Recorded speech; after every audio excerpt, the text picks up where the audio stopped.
Às vezes sim, só que aí eles chegam perto, eles começam a gritar. Deus, mãe, olha o estado da casa. Pois é. Eles começam a gritar, daí eles correm para as árvores.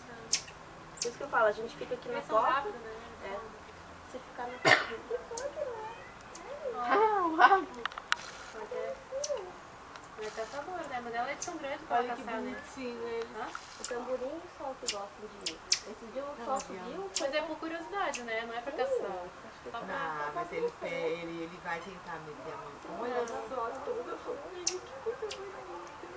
Tem que A dar banana é pouco, Lu. Pega uma outra banana pega neste. outra, pega outra.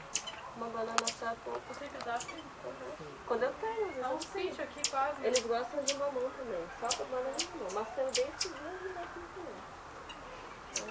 Ó, eu acho que é o pai que tá lá em cima, que tá tomando conta, tá Não, vendo? não, mãe. Os três magrinhos são machos, eu acho. Não, É a tá última lá que em eu quebrei a mão. É assim, ó. Tem um...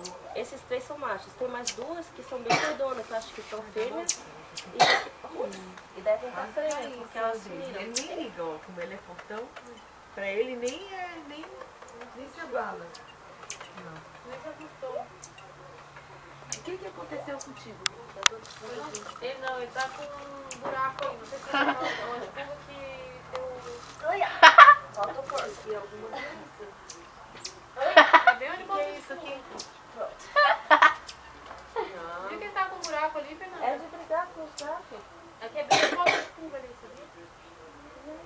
No botão de pulga aqui? Mas ele brigou há pouco tempo, porque ele não tá assim tão por acaso.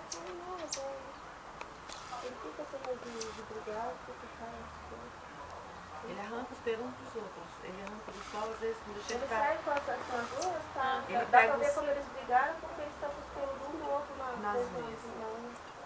Aí eles ficam assim pela minha casa.